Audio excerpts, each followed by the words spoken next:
Bonjour, nous sommes le lundi 9 juin, bienvenue dans l'épisode 37 de la saison 6 du JT News Assurance Pro.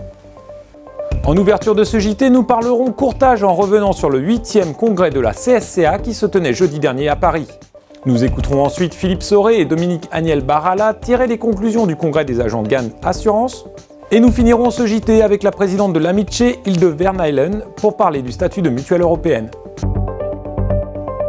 La semaine passée était une semaine de congrès avec les réunions de l'Amice, de la CSCA et des agents du GAN.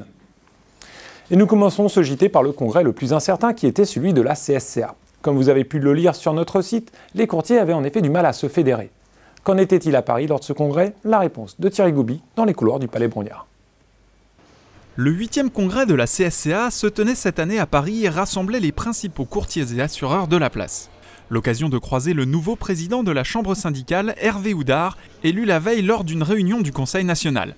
Seul candidat à la succession de Dominique Cise, le directeur général de Siaci Saint-Honoré a pu mesurer la tâche qui l'attendait. Encore une fois, c'est beaucoup d'émotions, non pas effrayé, mais un peu préoccupé par la charge de travail à venir et surtout au regard de tous les challenges que la CSCA peut avoir aujourd'hui, avec beaucoup de défis. En dehors des affaires courantes qui sont très nombreuses, on doit absolument tout faire pour aller au plus vite et finaliser les travaux déjà engagés sur l'Union tel que c'est initié et prévu par l'ancien Conseil national, l'ancien président et son équipe, et aller au plus vite pour terminer ça. Les problématiques de réglementation étaient au cœur des discussions entre courtiers et assureurs dans les allées du salon, un sujet sur lequel devra plancher Hervé Houdard et son nouveau bureau restreint. Hervé Houdard, grand courtage, le vice-président Restuccia, c'est plutôt le courtage de proximité. Donc pour nous, c'est déjà un bon signe d'avoir cet équilibre au sein du bureau restreint de la CSCA. Après, je pense qu'on a des enjeux de la profession. Et donc on a intérêt, je pense, à ce que les organisations professionnelles, côté assureur, la FFSA ou côté courtier, la CSCA, eh bien, se battent de manière unique quand les enjeux sont liés. Et avec ce qui arrive, que ce soit sur Solvabilité 2, sur la direction de l'intermédiation, sur tous ces sujets-là, on a notre voix à faire porter, nos voix respectives, c'est clair, mais aussi parfois parler d'une manière commune, car ça aura plus de poids.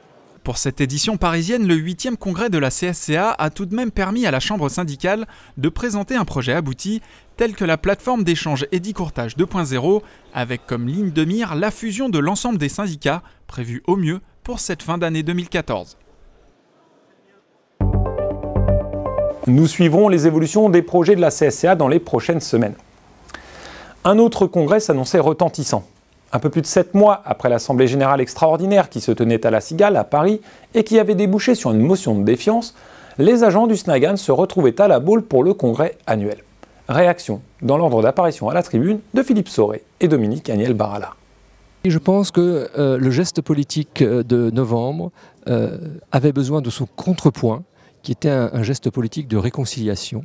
Et ce congrès a marqué la fin de l'épisode de la Cigale pour renouer, mais sur un chemin beaucoup plus positif, des relations qui doivent, entre un réseau et sa compagnie, toujours exister. Donc mon enjeu, c'est qu'il n'y ait plus jamais de Cigale pour qu'il y ait toujours des congrès comme celui de la Baule.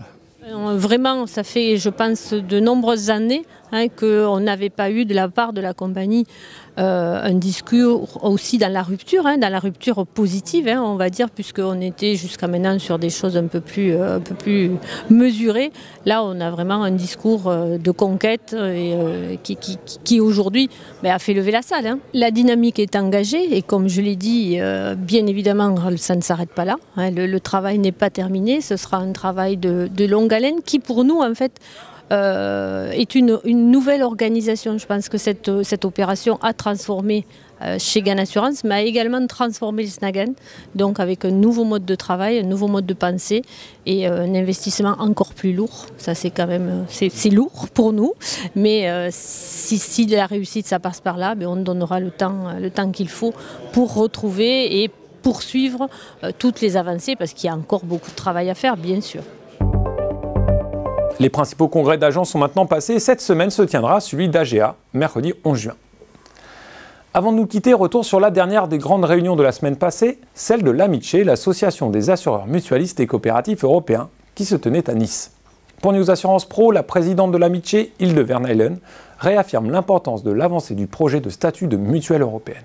Écoutez, pour nous, le statut de la mutualité européenne est certainement très important encore toujours aujourd'hui. Donc, pause ou pas, il a été inscrit dans les travaux de la Commission.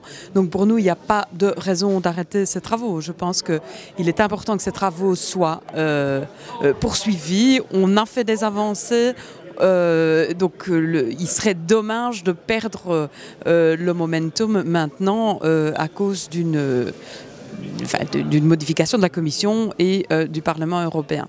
Alors pourquoi c'est tellement important pour nous? Parce qu'il est important d'être reconnu, que les spécificités de la mutuelle et des coopératives soient reconnues au niveau européen et que nous puissions, grâce à le statut par exemple de la mutuelle européenne, nous développer tout comme toute autre forme d'entreprise.